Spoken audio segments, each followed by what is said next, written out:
Boker Or Beshem Hashem Naaseh Ben Hatzliach, on est aujourd'hui le mardi. Bezrat Hashem, 21 du mois de novembre et déjà le 8 du mois de Kislev, Lechaim Tovim, Ul Shalom, Shiur acheté pour aujourd'hui par Liliane Aidan, ou Aidan, si je prononce bien, Bezrat Hashem, que Dieu la bénisse sur tous ses chemins, elle et toute sa famille, pour l'élévation de l'âme de son papa, David Cohen Ben Mordechai, Ruach Hashem Tanachenu Began Eden Elion, וכל השוכבים עמו בכלל, הרחמים והסליחות, וכן יהי רצון ונאמר אמן, תהי נשמתו צרור החיים. Elle demande aussi que ce shiur apporte une grande hatzlacha et libération pour tous les otages qui reviennent en bonne santé le plus vite possible dans leur demeure, parmi le peuple d'Israël sur sa terre, ainsi que la protection de tous nos soldats du Ham Israël partout où ils se trouvent, que Dieu nous protège avec tout cet antisémitisme flagrant et grandissant dans le monde. Bezrat Hashem, on sait très bien qu'après l'obscurité vient le soleil, c'est ce qu'on va étudier, Bezrat Hashem, dans un instant, par rapport à notre étude. Merci d'avoir acheté ce shiur, que Dieu vous bénisse sur tous vos chemins. Oufren, j'aimerais avec votre permission, vous demander si vous pouvez prier pour Tal Germaine Bat Mandisara, qui a besoin de nos prières aussi, Bezrat Hashem. Chaque jour, c'est une enfant de 5-6 ans, qui est dans une situation pas simple et qui a besoin de Rachmé Shamaim, donc Tal Germaine Bat Mandi Sarah, Achlama Mira, avec bien sûr la liste de tous les malades d'Israël, les Ilunishmat Kol Mete Israël, et on commence tout de suite notre étude. Bezrat Hashem Yitbarach, puisqu'on aura encore un cours après si Dieu veut. Comme vous le savez, dans cette paracha de Vayetse, donc c'est vrai que les cours sont tous pratiquement axés sur les parachutes parce que c'est un délice, c'est un énorme monde de moussard, de moralité. Et puis aujourd'hui, je pense que dans la situation dans laquelle nous sommes, nous avons particulièrement besoin d'avoir le moral, d'être remonté, de tenir, Bezrat Hashem. Encore 2 soldats qui malheureusement sont partis ce matin. Il y a des situations qui ne sont pas simples, beaucoup de gens perdent leur travail.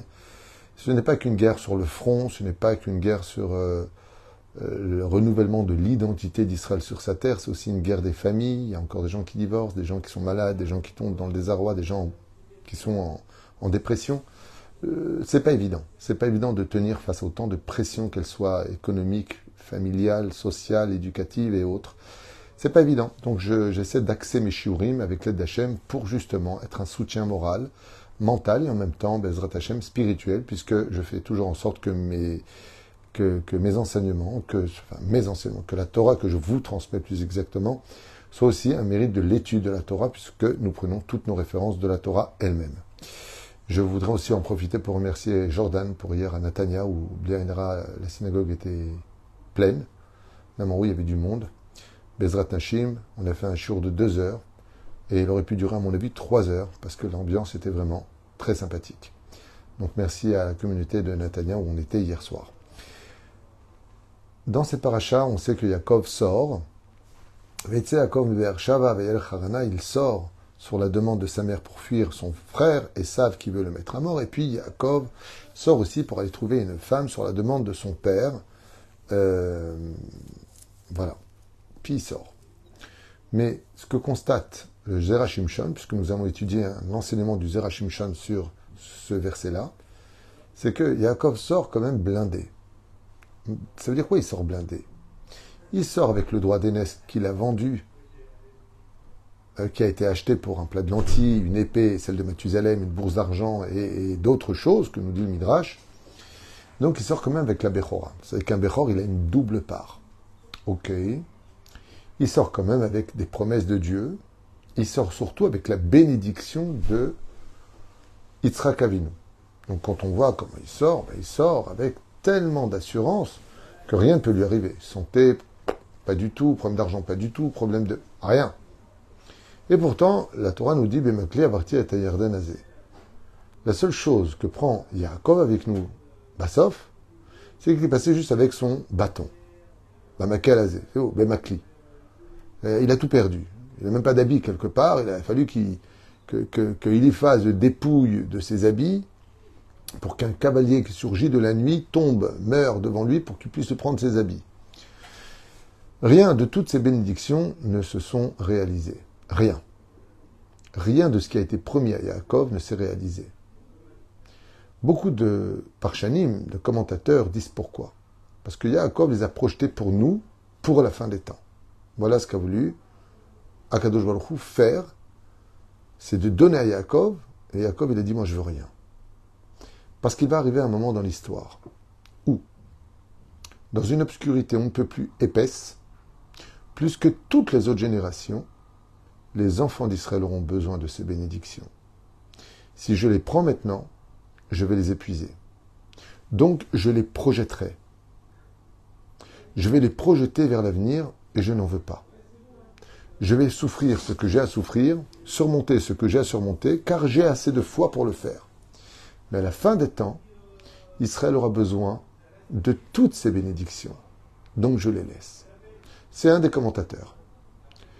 Quoi qu'il advienne, juste en sortant, il fait un rêve. Et vous savez que le rêve est un 60e de prophétie. Et qu'est-ce qu'il fait dans ce rêve? Il voit une soulam ou tsabarta, il voit une échelle qui monte très haut et des anges qui, olim yordimbo, montent et redescendent de là-bas. Nous avons fait beaucoup de cours sur cette fameuse échelle. Qu'est-ce qu'elle représente? Le Arsinaï, soulam. C'est la même Gematria. On a expliqué qu'on parle ici des 4 galouillottes, les anges qu'il a vu monter et descendre, et le dernier qui l'a beaucoup inquiété. Mais l'échelle dont on parle représente aussi la prière. Yaakov fait un rêve et on nous parle de ce rêve de façon assez allusionnée, même si c'est plutôt clair, mais beaucoup de choses sont codées et cachées à l'intérieur. Le Zera Shimshon nous dit que quand il s'est réveillé, il a crié quelque chose qui demande réflexion. Et il dit Manora makom hazeh, enze ki im bet elokim. Ça veut rien dire cette phrase. Il dit Manora makom hazeh. Combien il est terrible cet endroit-là. Enze, ce n'est pas cet endroit qui im bet elokim, si ce n'est que la maison de Dieu. Ici, il y a deux mots qui ne vont pas. Ou alors, qui vont, mais alors qui demandent beaucoup d'explications, que le Zera Shimshon va nous fournir. Quand tu dis le mot Nora, terrible, là c'est péjoratif. Qu'est-ce qu'on aurait pu lire à la place de Nora? Makadosh Hamakom Hazeh. Combien cet endroit il est saint. Pourquoi tu m'utilises le mot Nora? Terrible. Pourquoi? Quel rapport? Qu'est-ce que tu as vu de si terrible pour dire une chose pareille? C'est que Yaakov Avinu n'a pas vu apparemment que l'échelle avec des anges qui montaient et qui descendaient, avec leurs explications, les anges d'Eretzraël qui montent, les anges de Galout qui redescendent, les 4 Galouillots, tout ce qu'on a expliqué. Mais il ne dit pas le mot Kadosh. Il dit le mot Nora. Sur ce, non pas le Zera Shimshon, mais Rabbi Shimshon, mais Astropoli, lui dit que le mot Nora, c'est les lettres du mot Aaron. Aaron abrite l'arche d'alliance. Car là où il s'est installé pour dormir, c'est exactement le lieu dans lequel se trouvait le Kodesh HaKodashim, l'alliance. Et là, par contre, on a vu que si le Kohen Gadol rentrait le jour de Kippour et qu'il n'avait qu'une seule petite faute sur lui, pensée, parole ou action, il mourrait. Manora makom hazeh, comment j'ai pu dormir sur cet endroit-là? Comment on peut dormir? Parce que le Kohen Gadol, le jour de Kippour, ne fermez pas les yeux une seule seconde. Il devait prier les 25 heures de Kippour. Donc, Manora makom hazeh, comment moi j'ai pu dormir? Parce que cet endroit est Nora. La moindre faute te condamne à mourir. C'est l'explication que nous donne Rabbi Shimshon Astropoli. Sur ce, nous allons approfondir un enseignement magnifique du Zera Shimshon qui aboutira à ce que l'on vit aujourd'hui. Qui nous dit comme ça qu'en réalité, à travers ce rêve de l'échelle de Yaakov Avinu, il a vu tout simplement la destruction des 2 temples. Et donc, maintenant, on comprend pourquoi le mot Nora. Ma Nora, waouh! Qu'est-ce qui va se passer, là-t-il, là-bas, dans ce même lieu où je suis, vont être construits par premier temple, Shlomo Améler, deuxième temple, Ezra à Sopher. Le temple va être reconstruit, mais il va être détruit. Et ça, c'est Nora. Ça, c'est quelque chose de terrible, parce que ça aurait pu être évité. Les 2 temples, on aurait pu éviter de les détruire. Ils seraient devenus à la limite l'étui du 3e temple, mais ils ont été détruits. Et donc, Abraham, comme vous le savez, va créer la prière de Shacharit. Plutôt, pas créer, instaurer. La prière de Shacharit annonce le Boker Tov, Boker Or, qui veut dire la lumière. La prière de Shacharit enseigne la lumière. C'est pour ça que tous les matins dans la prière, quand on finit le Kirat Shema, on dit Emet Veyatziv. On ne dit pas Vemuna. Veyatziv le matin. Pourquoi? Parce qu'on a la lumière. Donc on sait où on met les pieds. Yitzhak Avinu va instaurer la prière de Mincha, qui a lieu Tsaoraim, Tsoar, qui veut dire lumière. Yaakov, lui, va instaurer la prière de Harvit, qui, elle, par contre, se vit quand? Dans l'obscurité, dans le Rocher. Là où tout est Nora, parce qu'on ne sait pas où on va, il faut de la Emouna pour avancer. Et cette Emouna, elle est prescrite dans la prière de Harvit. Emet ve Emouna. Nous avons besoin d'Emouna le soir parce que nous sommes plongés dans l'obscurité. Et Yaakov, à ce moment-là, Gabamakom, venait d'instaurer pour le peuple d'Israël la prière de Harvit, qui veut du mot Erev, la nuit. Quand tu plonges dans la nuit, tu ne sais pas où tu mets les pieds. Et ça peut te coûter cher de te heurter à des obstacles que tu n'as pas vus. Et ça, c'est Nora. Et c'est ce que dit Yaakov, Ma'anora Makomazé. Comme nous le disons dans les 3 Amidot, Akel, Agadol, Ve'anora. Akel, c'est Dieu, c'est Abraham qui l'a dit. Agadol, c'est Yitzhak qui l'a dit. Ve'anora, c'est Yaakov qui l'a dit. Ainsi donc, Yaakov est relié au mot Nora, terrible. Et c'est pour ça que sa vie va être terrible. D'épreuve en épreuve. Manora, Hamakom Azé. Il y a ceux qui rencontrent Dieu dans la lumière, et il y a ceux qui rencontrent Dieu dans l'obscurité de la vie. Mais dans tous les cas, les 3 prières sont valables. Oufren, qu'est-ce que ça veut dire quand on nous dit Enze? Vous vous rappelez ce qu'on a dit? Enze. Pourquoi Enze? Parce qu'il veut dire non. C'est ce Beth Amikdash d'Avraham et de Yitzhak, eux, ils vont être détruits. Enze. Vous avez compris ce que ça veut dire Enze? Il n'y a pas. On avait vu que dans la phrase que dit Yaakov en haut, il y a quelque chose de bizarre. Manora makomazé, enze ki'im. Tu aurais dû dire Manora makomazé, ki'im bet Elokim. Car c'est la maison de Dieu. Pourquoi tu dis ki enze? Le Zera Shimshon, il dit que Yaakov, il a vu en rêve que les 2 temples allaient être détruits, le peuple d'Israël décimé, massacré, violé, brûlé. L'histoire se répète. On dérange. L'histoire se répète. Et nous plonger dans l'obscurité. Oufren, comme il le rapporte ici, pourquoi est-ce qu'il a eu peur? Parce que ce Beth Amikdash a été détruit par les fautes des enfants d'Israël. Parce qu'on n'a pas respecté la Torah et les mitzvot. Pour le premier temple, idolâtrie, meurtre, inceste, malheureusement. Emporté par ce Yetzer Hara, Dieu a ce libre arbitre très développé que les Juifs ont en eux. S'il n'est pas canalisé dans la bonne direction, il peut nous emmener vers notre perte. S'il est canalisé dans la bonne direction et notre identité sans doute, sans obscurité, nous sommes respectés des autres. Ce sont nos doutes qui donnent de la force aux autres. Ce sont nos péchés qui nous plongent dans l'obscurité de ne pas voir les dangers qui arrivent devant nous, comme on l'a vécu le 7 du mois d'octobre. Il y a des décrets divins, on ne rentre pas dedans. Mais écoutez bien la suite. Tout sera détruit.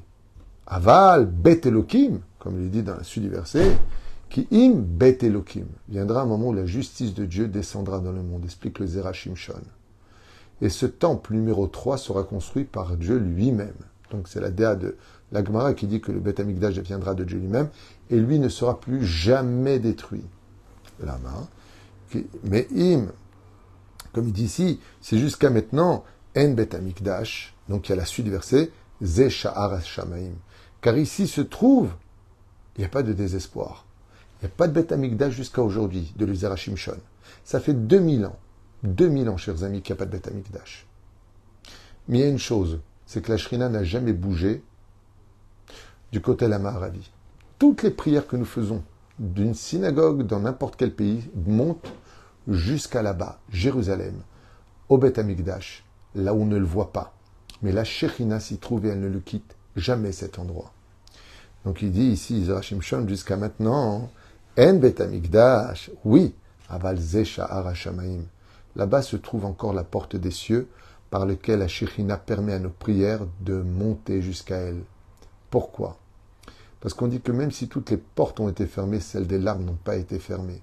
Celles des prières qui sortent d'un cœur, qui vit dans l'obscurité, elle monte toujours vers Akadosh Baruch Hu. Et c'est au moment du Rocher. Ce sera justement.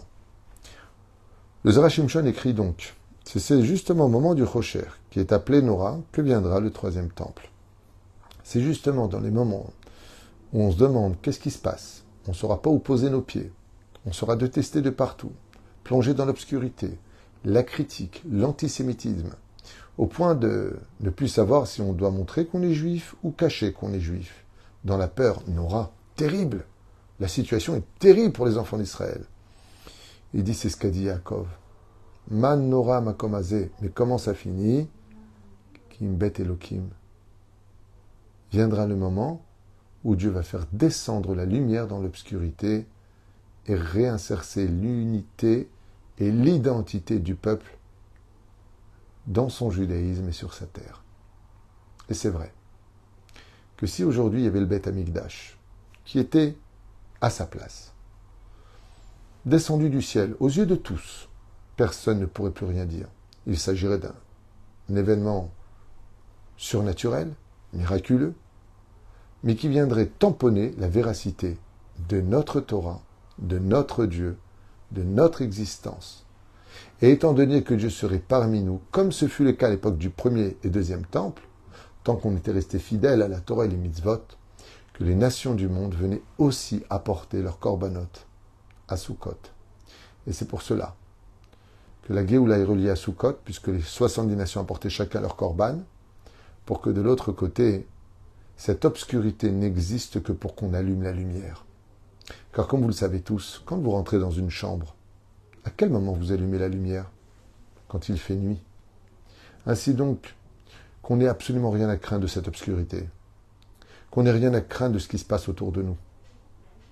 Parce que si l'obscurité est si profonde, c'est parce que la lumière est sur le point de s'allumer. Ou à l'échelle individuelle, ou à l'échelle nationale, ou à l'échelle mondiale, ou voire même universelle, avec la Géoula finale.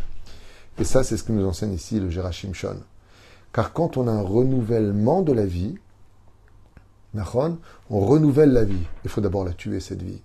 Quand on voit qu'on a l'impression qu'on arrive à la fin d'une histoire, à la fin de notre existence, où tout le monde est contre nous, c'est parce que Dieu veut nous renouveler. Vous savez quel est le chiffre qui correspond au renouvellement de la vie? C'est le chiffre 40. C'est pour ça que, afin de voir le premier battement, la première forme d'une ovule, on attend les 40 jours.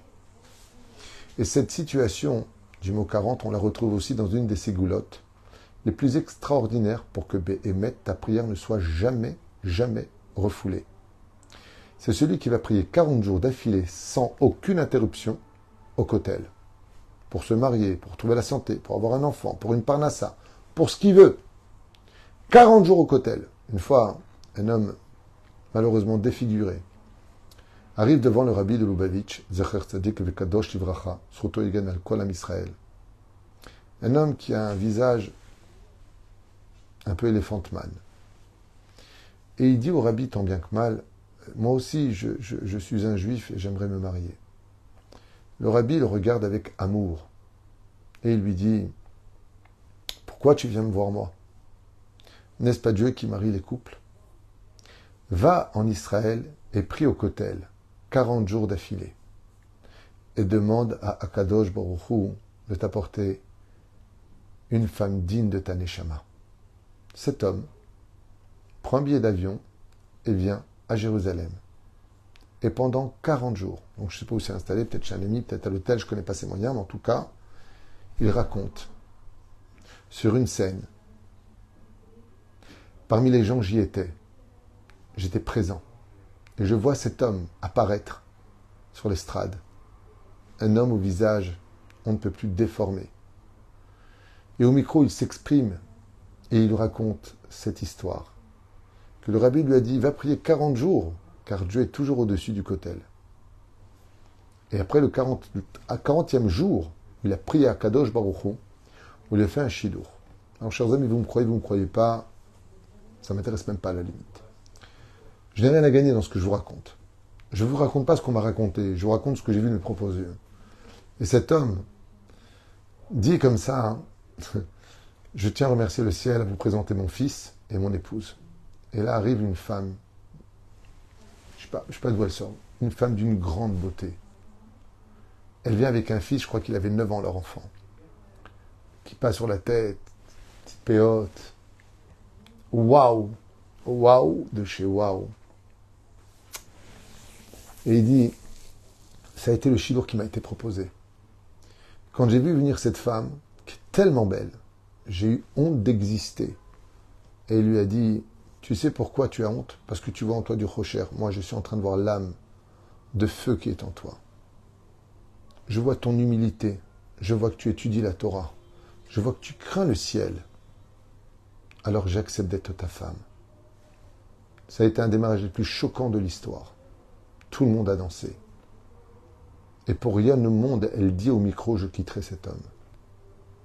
Parce qu'à travers l'obscurité de son visage se cache une lumière qui mérite tous les amours du monde. Ainsi nous dit Akadosh Baruch Hu.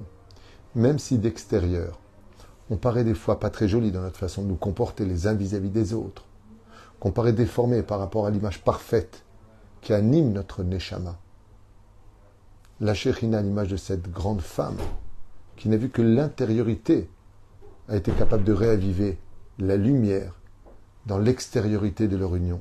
Cet enfant qui brillait de par lui-même.